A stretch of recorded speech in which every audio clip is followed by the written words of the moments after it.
And this is Sam Bailey. Hello. Hi, welcome along. What was that like to have a number one at Christmas time? Well, I just remember on Christmas morning, because when you go to the official charts office and you have your photo taken with the trophy, you know, the award and everything for getting number one, they give you a mug. And it's all done before, because obviously they're anticipating that you're going to get to number one, blah, blah, blah.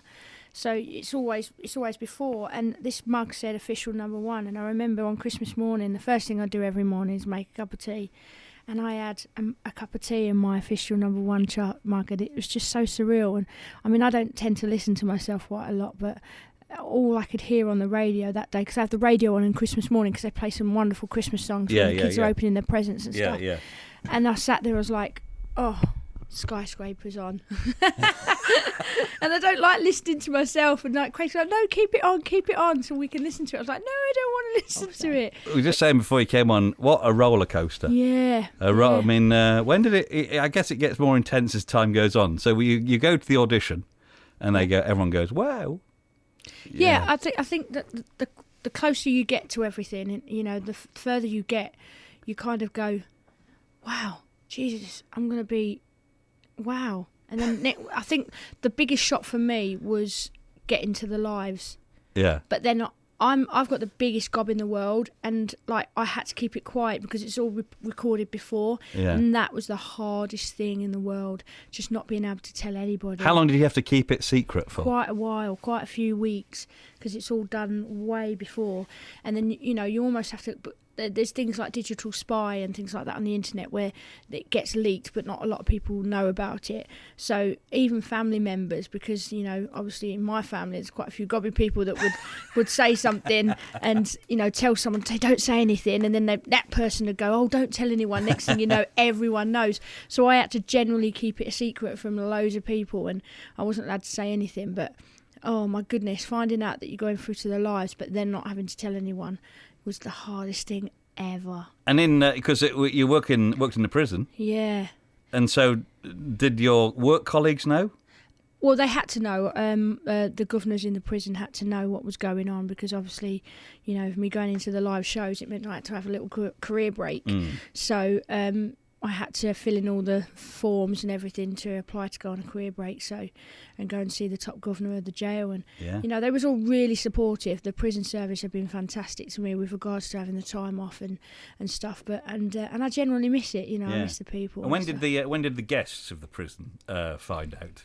I can't really remember, but not a lot of them knew that I was a singer, or if they did, they was like, yeah, she thinks she's a singer or something like that. Yeah, right. Lots of people say they can sing. Probably didn't take me that seriously when I said that I was a singer. And then next thing you know, when I was on the show, when it went out, obviously they're all locked up and they're watching it, the TVs in their room if they've got them. And when I got through, all the cell doors, they were banging on the cell doors, because when England score or something in a football match, if you're on the night duty, they normally bang on the cell doors and it's really loud. And apparently they was all banging on the cell doors when I was singing and stuff like that. Probably wanted to get out. Get me out, I can't listen to this anymore. You say you're in Xfactor at the weekend just to get having look-see. Who do you like this year? Well, I have my opinions. Every week it changes, because sometimes they have really bad weeks and like certain singers, and then the next week they redeem themselves.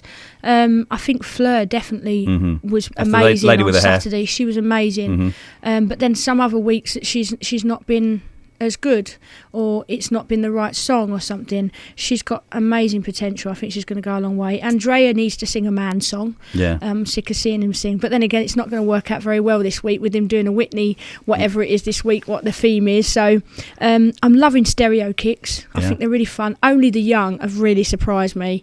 And Lauren, her voice is amazing. I'm gutted for Jay James. Absolutely gutted. Stevie Ritchie. Stevie, what do you reckon? Because he's the sort of comedy actor, isn't he? But there's something about Stevie which is the guy with the crazy eyebrows. If you can't picture it. I speak to a lot of kids, and when I speak to them, they all say that Stevie's their favourite. And I think it's because he's so fun-loving. When you get to meet him, he actually is just riding the wave. He knows he's not the best person in the competition, and it's not his fault if people are still voting him in.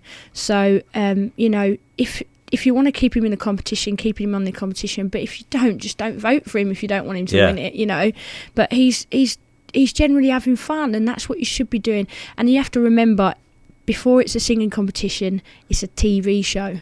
It's an entertainment programme, and Stephen clearly is entertaining people. Even though I find it a bit cringy sometimes, he still makes me laugh. So he must be doing something right. And all these people saying that they're going to turn off the TV, I guarantee the majority of them will watch it next week to see the reaction of the one that got chucked off and everything that's been going on, because you can't help it. Did you meet them? Yeah, I was backstage with them all. What advice have you given out? Just be graceful. Just be graceful and be thankful that, you know, Xfactor have given you this opportunity, regardless of what happens. I mean, especially Stevie's getting a lot of flack on the internet at the minute, and I've just said, but babe, you just got to go out there and be graceful, hold your head up high, and this is a platform for you to get onto bigger things, because he has been going out there gigging for 75 quid, 200 quid or whatever. He's going to get a few better gigs here, and he'll make a better future for him and his daughter. So fantastic. That's the thing. That's why I did it. I did it to get that extension on the side of my house, and I'm enjoying every minute of it until it all disappears and goes away. And hopefully it won't, but I'll carry on grafting until then. And if I can inspire other people, then it's exactly what I wanted to do. Who's going to win? Oh, it's a toughie.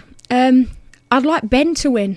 I really would like Ben or Stereo Kicks to win. Andrea, I think he's going to have a great career anyway. He's kind of the underdog, and I think if he wins it, you know, he might be like, you know, One Direction. They didn't win it, but they did really well. I think Andrea's going to do really well.